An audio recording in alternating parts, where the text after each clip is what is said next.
Welcome back to another episode of Sound Family Dwelling. I'm your co-host, Chris Angel, here with your host, Mark Jacobson, and our guest, Sean Reed. Mark, hello, sir. Hello, Chris. Hey, Sean. Thanks for joining us here. It is part two. Part two, Sean. Glad to be here. Scores. Yeah. Well, walk us back through the credit score thing. Just for those that didn't catch that first part, maybe take us back through what is a credit score and then kind of continue the conversation. Absolutely. So last time we talked a little bit about where credit scoring came from and the history behind it, and then a little bit about what's in the credit report. And so we talked about identifying elements, name, social security, date of birth, and address. In addition to those, there's a few other things that are important that are in your credit report. Number one, your credit score. What is that number? The justifications for your score, why the score is. And so when you look at your credit report, assuming that it has the justifications on there, those are going to be very generalized. They're not specific. It's not going to say this item. It's going to say overall you had a late payment or a collection or something to that effect. There's also going to be the data, which is the real crux, the real core of what a credit report is, and that's the data on your debt. So if you've had 3 car loans and 2 mortgages and 5 credit cards, how long you've had those, who they're with, whether you've had late payments, what the amounts of the loans were, how much of a payment you made each month. So the trends. So for instance, if you had a credit card, did you make a $50 minimum payment every month, or did you pay the balance off every month? That'll show up on your credit report.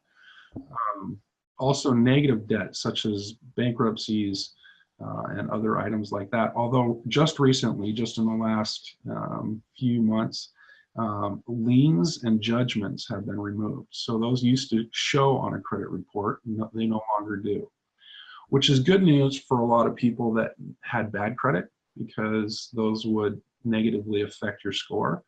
They're not negatively affecting your score if they're not on there. So that's actually a positive for consumers. And we can talk more about that. As well, Mark, last time you asked about employers. Yes, employers can report on there, but they're not necessarily on there. Another item that's on there is who's pulled your credit report. So you can actually see who has pulled your credit report. And there are times when people pull a credit report that don't have permission to do so. And that's an important thing to know. There's also identity and fraud alert. So if it's looks like somebody has your information, there often will be a red flag that will show up on your credit report. And then the other thing that's really interesting is all the contact information for all the lenders that you dealt with over the past 7 or 8 years. So their name, their address, phone number to contact them. Wow. Okay. Wow. So there's a lot going into this credit score in terms of like data. There's a lot of data that's being collected. Yes, and not all of what's on that report affects your score. So for instance, the contact information has nothing to do with your score, but it is in the report. So what is the score, and what does affect it then, of the things that are on there?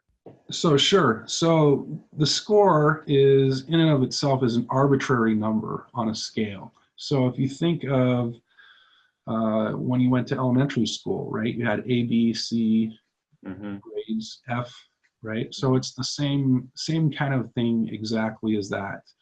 And the idea with your grades in school was to say how well you performed in a particular subject. Well, this is how well you performed handling debt. And the purpose of that score is to say whether or not you're likely to default and have a 90-day late. That's what they're looking for. So the lower your score, the higher the risk factor of a default. And lenders don't want to have default on money they lent. So somebody that has a 720, for instance, might be 10 times less likely to have a default as somebody that has a 620. So there's a huge difference percentage-wise of defaults. So as far as the score goes, the arbitrary scale that's used, we talked about being in school, having an A, B, C, D, F grade. The scale that's for credit scores is typically generally from 330 to 850 approximately. Okay. However, there's three different, as we typically talk about, there's three different credit scoring bureaus. And so of the three, the last time I checked, and this changes frequently, so this might be out of date, but Equifax was 344 to 818. TransUnion was 309 to 839, and Experian was 320 to 844. So the scales between each one are not the same. They're slightly different. So it's one of the reasons why you have three scores, and usually they're a different score. Just so for people who aren't familiar with those three bureaus, so those three bureaus do the same thing as each other. They're just consolidated entities over time, and we ended up with three of them, but they all do the same thing, right? Yeah. So going back to our prior conversation, the history, what happened is as these different information sharing entities that we talked about, they turned into nonprofit companies, and there were actually hundreds, if not thousands, of those 50 or 100 years ago. Wow. And they were all nonprofit. They were just sharing information. But over time, those different companies or nonprofits consolidated as early as just about 15 or 17 years ago. There were 5 or 6. Wow. And now there's just 3. And they are now no longer nonprofits. They are for-profit entities. And when we say bureaus, they're not government agencies. They are private companies. Huh. Wow. So what are there's 5 things, you have 5 things that kind of go into the credit score from the algorithm. What are the 5 things that go into that? So the basic scoring elements are your payment history, outstanding credit balances, your credit history, your types of credit, and your inquiries. So Got it. Payment history, that's just whether or not you've had a late payment. That's real easy, straightforward. Yeah. On any particular piece of debt, if you've had a late payment, that is a huge negative for your credit score. One single late payment can knock your score down by 70 points. Wow. Yeah, so if you had an 800 credit score, for example, and you have a late payment that's this month or last month on a credit card that you've had for 10 years, that could potentially knock your score down to about a 730, just one late payment. What's interesting though is if you have a 620 and you have a late payment on a credit card, it's not likely to knock you down 70 points. It's more likely to knock you down maybe 10 or 20 points. Interesting. Wow. Because that's what they expect from you, right? Well, sort of. I'm being facetious. Yeah. Well, yes, but the answer is yes. The reason why is you've already had a couple. Yeah. In most cases, if you have a 610 or a 620 credit score, you have a couple of late payments on your credit history, and so this is just adding another. So the first late payment had a very large impact on the score, but by the time you've had 4, it's not as big as an impact. Yeah. Okay. What's the percent of the credit score, like your payment history? What percent of your credit score does that make up?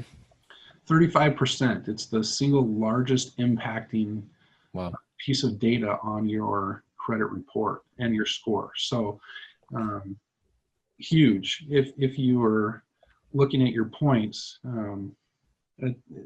it's the easiest thing potentially to take care of and not have an issue with, and it's the greatest impacting item on your score.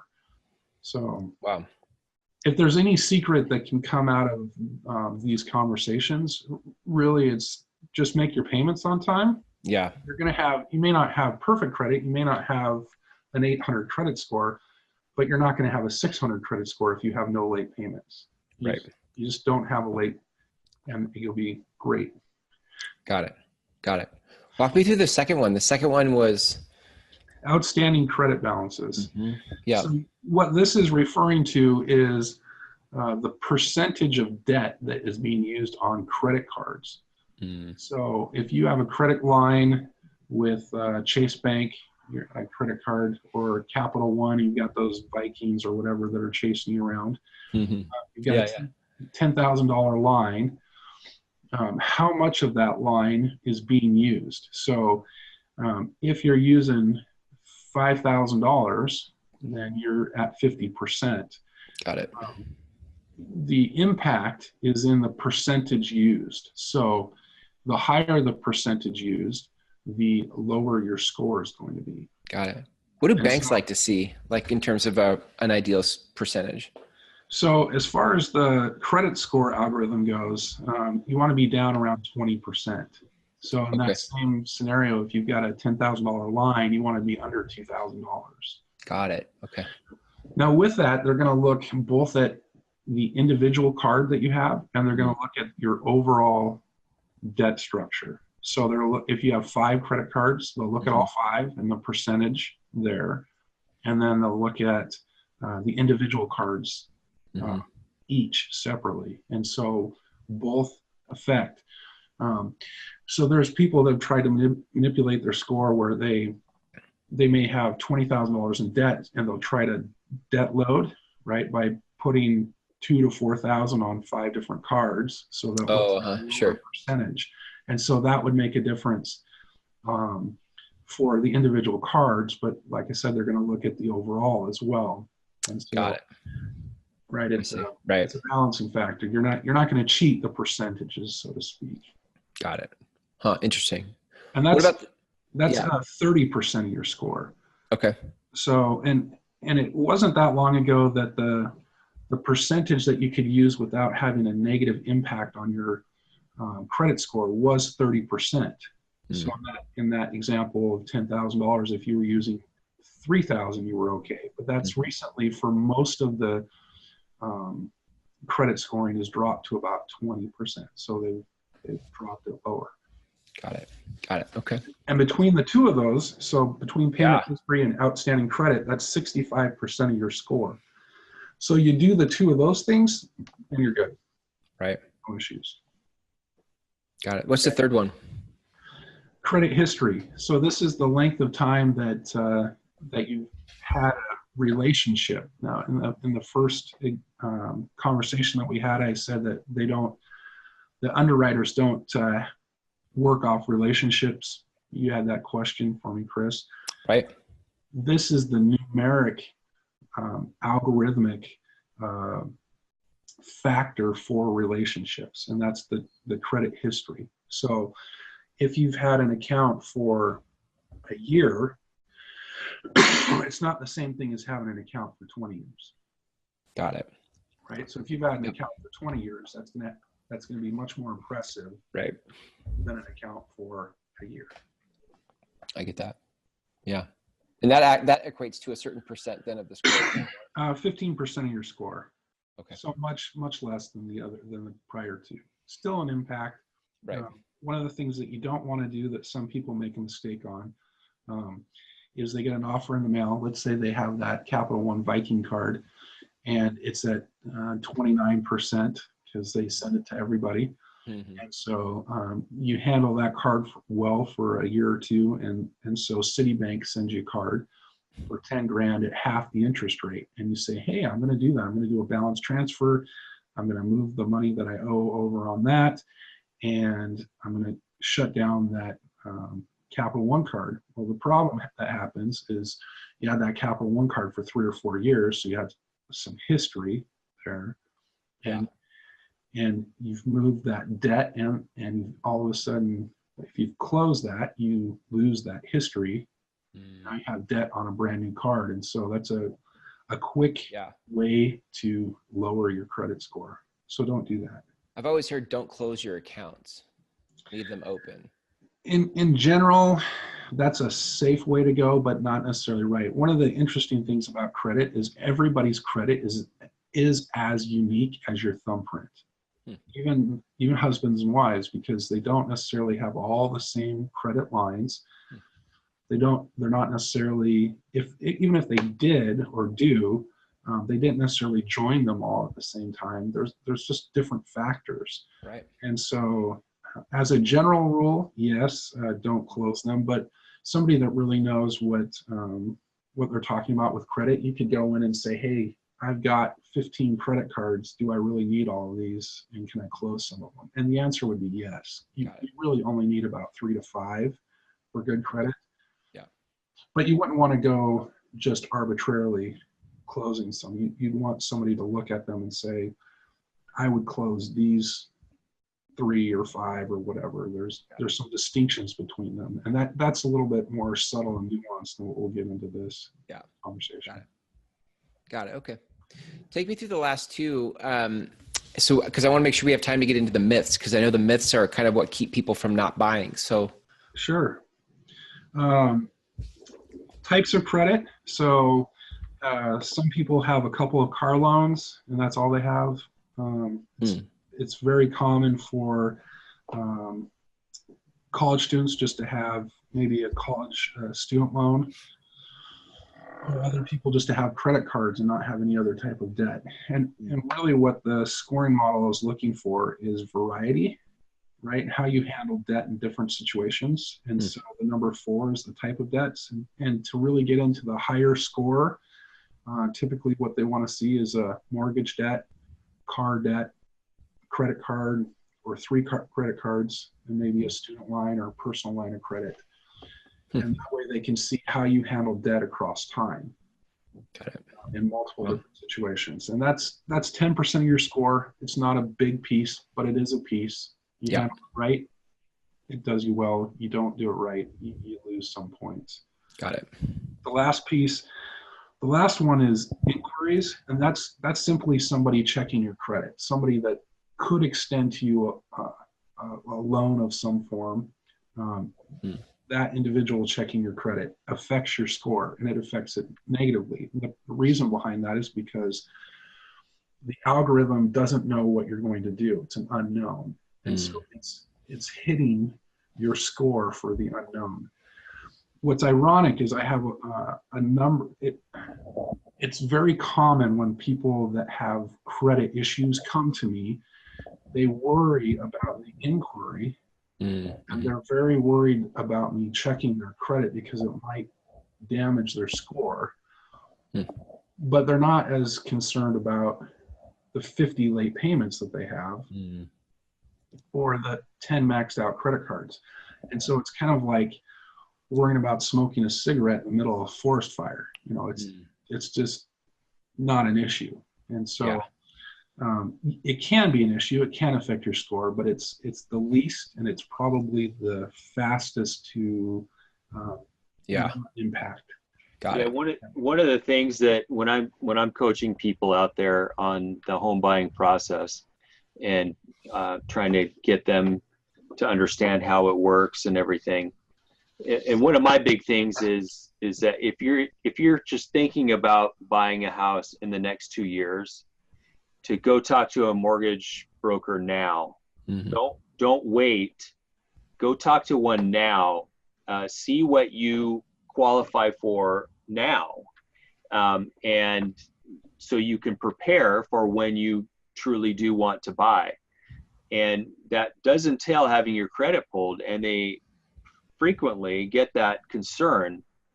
And I just tell them that it's really nothing. And even if it does bring your credit score down a little bit, I mean, it's going to come back up pretty quickly. It's really only harmful to your credit score. This is my perception based on my previous experience, Sean, is that if you're having these inquiries constantly done, but if you're just having a mortgage broker or bank check your credit, once a year, that's not going to really do anything to hurt your credit overall. A credit inquiry usually impacts the score between 2 and 5 points for 3 months, 3 to 6 months at the most. So it's one of the least impacting items that can affect your score. It's really not a big deal. And I love talking to people a year or two in advance. I would much rather talk to somebody a year in advance than 2 days in advance of buying a Yeah. What I find when somebody comes to me a year in advance is we have time to really have good conversations. Yeah. We can plan. We can say, okay, here's what you need to do in your specific situation, because there's a lot of general ideas out there about what to do to prepare, but everybody's situation is unique, just like credit. And so I'd much rather talk to somebody up front, well in advance, say, hey, let's have a plan that's specific for you and what you're trying to do, rather than that last minute person that comes in, says, hey, I just signed a purchase and sale, and now I need to get a pre-approval. And what happens almost invariably when somebody comes in at the last minute, they have an issue that's very difficult to fix. And it causes a lot of problems and a lot of stress, and they don't have a very good experience when they do that. And then they think that the whole world is against them, when really it's that they just didn't prepare correctly. Okay, did everybody just hear that? Okay, I'm not the only one that says it. Okay, go now. Don't wait until the time that you want to buy. Go now and try to figure out where you stand, so you can get all those things, all those questions answered, and do your preparation. So thank you, Sean. Yeah. I think one of the things that pops up for people is, and I've heard this before, it's like, well, I don't want to waste your time, or I don't want, like, so they're like, I don't want to schedule a time with you, because then that's going to step on your toes because it's your time. And so then I just don't take action. But to your point, the sooner you have this conversation, the sooner you can figure out what's really going on and what the plan needs to be. It's not a waste of time. It's due diligence, Well, This is what we do. Right. This is what we do. Exactly. I'm not a professional gardener. And you're taking me away from my gardening, right? This is what I do. And so, nobody should be worried about that for either me or for Sean.